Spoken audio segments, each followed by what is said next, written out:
అండి, అందరికీ నమస్కారం. Welcome back to our YouTube channel. ఈ రోజున వచ్చేసి మన తెలంగాణలో ఉన్న రైతన్నలకు అయితే గొప్ప శుభవార్త చెప్పారండి. మన సీఎం రేవంత్ రెడ్డి గారు, అలాగే మన తుమ్మల నాగేశ్వరరావు గారు అయితే ఒక మంచి గుడ్ న్యూస్ అయితే చెప్పడం అయితే జరిగిందండి. ఈ వీడియోలో అయితే మనం పూర్తి సమాచారం అయితే మాట్లాడుకుందామండి. నిన్న రైతు భరోసా డబ్బులను అయితే విడుదల చేయగా కొంతమందికి అయితే డబ్బులు రావట్లేదు అనేసి చెప్పడం అయితే జరిగిందండి. అనే విషయాలు అయితే పూర్తి సమాచారం అయితే మనం ఈ వీడియోలో అయితే మాట్లాడుకుందాము. ఈ వీడియోని ఎక్కడ స్కిప్ చేయకుండా పూర్తిగా చూడండి. మరిన్ని అప్డేట్స్ కోసం మా ఛానల్ని ముందుగానే సబ్స్క్రైబ్ చేసి సపోర్ట్ చేస్తారని కోరుకుంటున్నాము. అలాగే మన వ్యవసాయ శాఖ మంత్రి గారు తుమ్మల నాగేశ్వరరావు గారు అయితే ఒక మంచి అప్డేట్ అయితే ఇవ్వడం అయితే జరిగిందండి.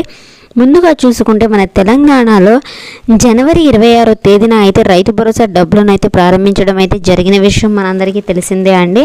కానీ ఇక రైతు బంధు డబ్బులు ఎప్పటి నుంచి వేస్తారు, ఎన్ని ఎకరాల వరకు వేస్తారు అనేది మాత్రం మనం ఈ వీడియోలో అయితే తెలుసుకుందామండి. ఎందుకంటే మనకు ఏదైతే నూతన సంవత్సరం ఉందో, కొత్త సంవత్సరం వేస్తామనేసి చెప్పడం అయితే జరిగిందండి జనవరి తారీఖున. కానీ జనవరి 1కు అయితే వేస్తామనేసి చెప్పి వారు అయితే పెండింగ్లో ఆపివేయడం అయితే జరిగింది. దీనికి సంబంధించి మన తుమ్మల నాగేశ్వరరావు గారితో ఒక అప్డేట్ అయితే ఇవ్వడం అయితే జరిగిందండి. ఇక సంక్రాంతి పండుగ లోపు ఖచ్చితంగా అయితే 15 రోజుల లోపు అయితే వానాకాలం డబ్బులు, అలాగే యాసంగి సంబంధించిన డబ్బులు కూడా అందజేస్తాము అనేసి వారు చెప్పడం అయితే జరిగిందండి.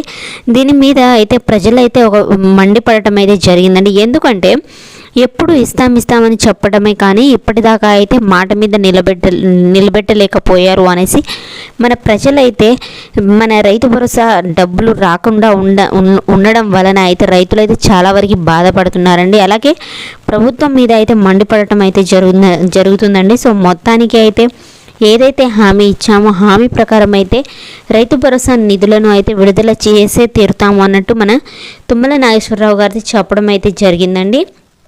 మీరు ఎలాంటి బాధలు పడాల్సిన అవసరం అయితే లేదండి. ఎందుకంటే ఏదైతే హామీ ఇచ్చామో హామీ ప్రకారం అయితే డబ్బులను సమకూర్చుతామన్నట్టు చెప్పడం అయితే జరిగిందండి. ఇక మనకు సంక్రాంతి పండుగ లోపు అయితే 1 ఎకరం నుంచి 5 ఎకరాల వరకు అయితే నిధులను జమ చేస్తామన్నట్టు చెప్పడం అయితే జరిగిందండి. అదేవిధంగా మన సీఎం రేవంత్ రెడ్డి గారు అయితే ఒక గొప్ప శుభవార్త చెప్పారండి. ఈ నెల చివరి లోపుల కాకుండా ఈ నెల మొదటి నుంచే స్టార్ట్ చేస్తాము, ప్రతి నెల చివరి లోపు అని వారు చెప్పడమే కానీ ఏనాడైతే ఇచ్చిందైతే లేదండి. ఎందుకంటే ఈసారి ఈ 2026 సంవత్సరంలో అయితే ఖచ్చితంగా అయితే మనకు జనవరి నెలలో అయితే ఇస్తామని చెప్పడం అయితే జరిగిందండి. సో ఈ నెలలో ఈ సంక్రాంతి పండుగకు ముందే అయితే మనకు పెన్షన్ డబ్బులు ఏ విధంగా అయితే అందజేస్తారో అదే విధంగా మనకు రైతు భరోసా నిధులను అయితే అందజేస్తామన్నట్టు అప్డేట్ అయితే రావడం అయితే జరిగిందండి. సో మొత్తానికి అయితే రైతన్నలు అయితే సంబరాలు చేసుకోవడమే అండి. ఎందుకంటే ఈసారి ఖచ్చితంగా రైతు భరోసా నిధులను అయితే విడుదల చేసి తీరుతామన్నట్టు మన సీఎం రేవంత్ రెడ్డి గారు అయితే అప్డేట్ ఇవ్వడం అయితే జరిగిందండి. మా వీడియో కనుక నచ్చినట్లయితే థ్యాంక్స్ ఫర్ వాచింగ్ వీడియో.